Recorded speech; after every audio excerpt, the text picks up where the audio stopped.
से मैं आपका होस्ट एंड दोस्त राहुल निमेश आपका बहुत बहुत स्वागत करता हूं आपके अपने यूट्यूब चैनल जय जनशक्ति में। माय डियर फ्रेंड्स, जैसा कि आप लोगों को पता होगा, अब बैंक और एनबीएफसी और ये जो लोन एप्लीकेशन वाले हैं आपके पास में लीगल नोटिस भेजना इन्होंने शुरू कर दिया है।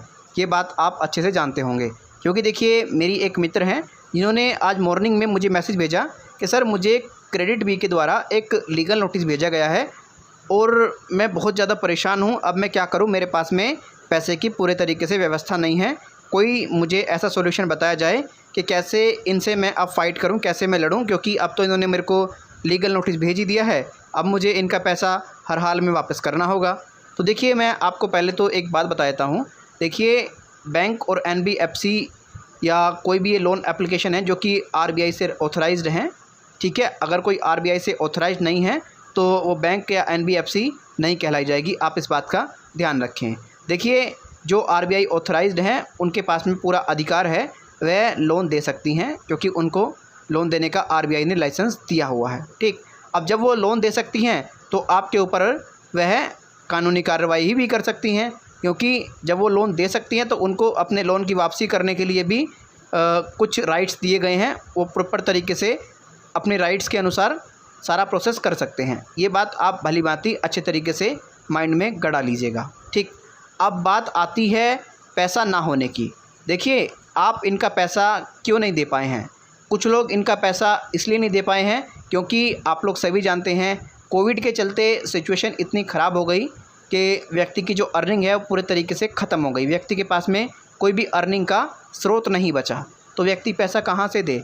और फिर व्यक्ति को इन्होंने बेइज्जत करने का प्रयास किया, उन्हें पूरे तरीके से डराने का काम किया, उनका मानसिक संतुलन ख़राब करने का काम किया और उनकी जो लाइफ है पूरे तरीके से स्पॉइल की इन बैंक और एनबीएफसी लोन एप्लीकेशन के रिकवरी एजेंटों ने। ये काम आप लोगों के साथ में किया, ठीक। उसके बाद में आप लोगों के माइंड में एक बात आई कि जब ये हमारे मान सम्मान को पूरे तरीके से ख़राब कर चुके हैं, जब ये हमारे मान सम्मान को पूरे तरीके से बर्बाद कर चुके हैं, अब हम इनका पैसा क्यों दें। क्या मतलब बन गया, जब इन्होंने हमारा मान सम्मान ख़राब कर दिया, हमारा मान सम्मान पूरे तरीके से बर्बाद कर दिया, अब इनका पैसा देने का क्या मतलब है। तो देखिए बात आपकी सही है, जिसने आपके मान सम्मान को चोट पहुंचा दी उसको अच्छे तरीके से सबक सिखाना चाहिए। मैं इस बात से सहमत हूं कि देखिए जिसने हमारे मान सम्मान को चोट पहुंचाई है हम उसको नहीं छोड़ेंगे, लेकिन मैं इस बात से कतई भी सहमत नहीं हूं कि अगर उसने हमारे मान सम्मान को चोट पहुंचाई है तो हम उसका पैसा क्यों दें, ठीक है। मैं इस बात को मानता हूं। देखिए अगर कोई व्यक्ति हमारी मान हानि करता है, हमें बेइज्जत करता है, तो हम उसके खिलाफ़ कानूनी कार्रवाई करें और उसके खिलाफ़ हम केस फाइल करें। मेरा तो ये मानना है। अब देखिए हमने उससे पैसा लिया है, वो तो हमें हर हाल में रिटर्न करना होगा। अगर हम उसको रिटर्न नहीं करेंगे तो वो हमारी फाइनेंशियल डेथ कर देगा।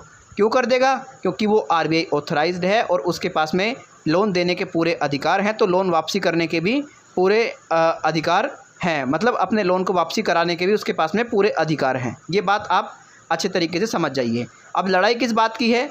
लड़ाई व्यक्ति की ये नहीं है कि मैं उसका पैसा वापस नहीं करना चाहता। लड़ाई इस बात की है कि भाई उसने मेरे मान सम्मान को चोट पहुँचाई है, तो मैं उसका बदला उस व्यक्ति से लेकर के रहूँगा, उस कंपनी से। मतलब उस कंपनी का जो भी व्यक्ति होगा जिसने ये काम किया होगा, मैं बिल्कुल नहीं छोड़ूंगा, क्योंकि मेरी लाइफ पूरे तरीके से स्पॉइल हो गई है, ठीक।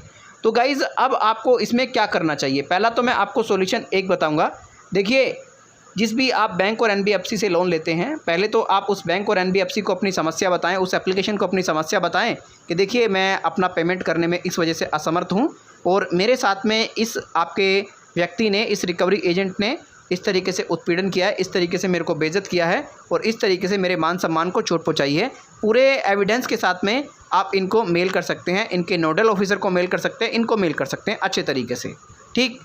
फिर उसके बाद में अगर बैंक और एनबीएफसी आपको किसी प्रकार का कोई भी राहत नहीं देते हैं तो आप क्या करें, आप तुरंत इमीडिएटली सारी चीज़ों को कलेक्ट करके जो आपके साथ में गलत हुआ है, जिस डिपार्टमेंट के लिए हो, आप उन सभी संबंधित डिपार्टमेंट से में अपनी शिकायत दर्ज कराएं, ठीक है। जैसे कि मान लीजिए अगर आपको डराया है, धमकाया है, आपको हरासमेंट किया है, तो देखिए इसके लिए आप पुलिस में शिकायत दर्ज कराएं।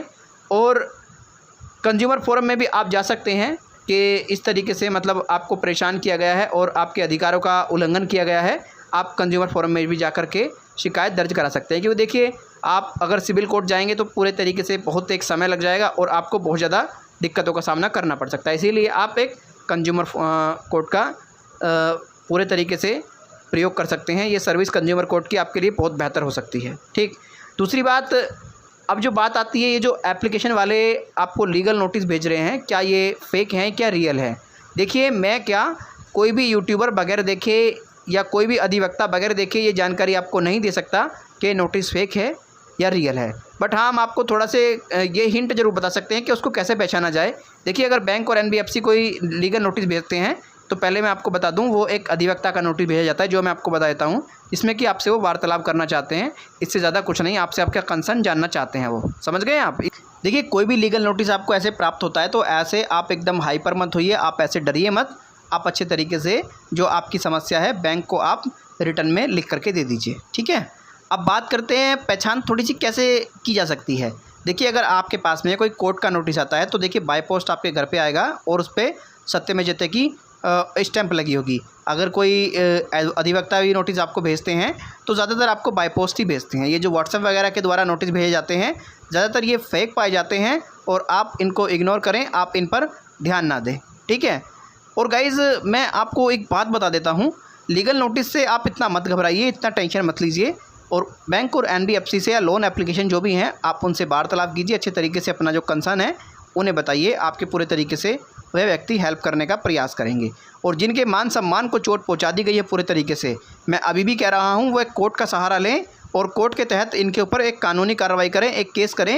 ज़्यादा घबराने वाली इतनी बात नहीं है। और आपको मुझे लगता है इनका द्वारा जो गलत किया है मानहानि पर कॉम्पनसेशन भी दिया जाएगा। जो भी आपका नुकसान किया गया है, मतलब जो भी इनकी वजह से आपका नुकसान हुआ है उसकी भरपाई करनी पड़ेगी। और आप कंज्यूमर फोरम का सहारा लें, वो आपके लिए ज़्यादा बेहतर होगा। ठीक है, वीडियो अच्छा लगा है लाइक शेयर और चैनल को सब्सक्राइब करें। और अगर आपके पास में भी कोई लीगल नोटिस प्राप्त हो रहे हैं तो कमेंट में लिखें। अब ये जो डर है लीगल नोटिस को लेकर के आपका मुझे लगता है ख़त्म हो गया होगा। ठीक, और एक बात बता देता हूँ, जिसके पास में पैसा है, देखिए डर उस व्यक्ति को है, घबराना उस व्यक्ति को है। और जिसके पास में पैसा ही नहीं है तो वो क्यों डरे, वो क्यों घबराए, उसका तो कोई भी कुछ नहीं बिगाड़ सकता। ये मैं आपसे 100% लिख करके दे सकता हूँ। ठीक है, वीडियो अच्छी लगी है लाइक शेयर और चैनल को सब्सक्राइब कर देना। ऐसी जानकारी मैं आप लोगों के लिए लेकर के आता रहूँगा। Thank you so much.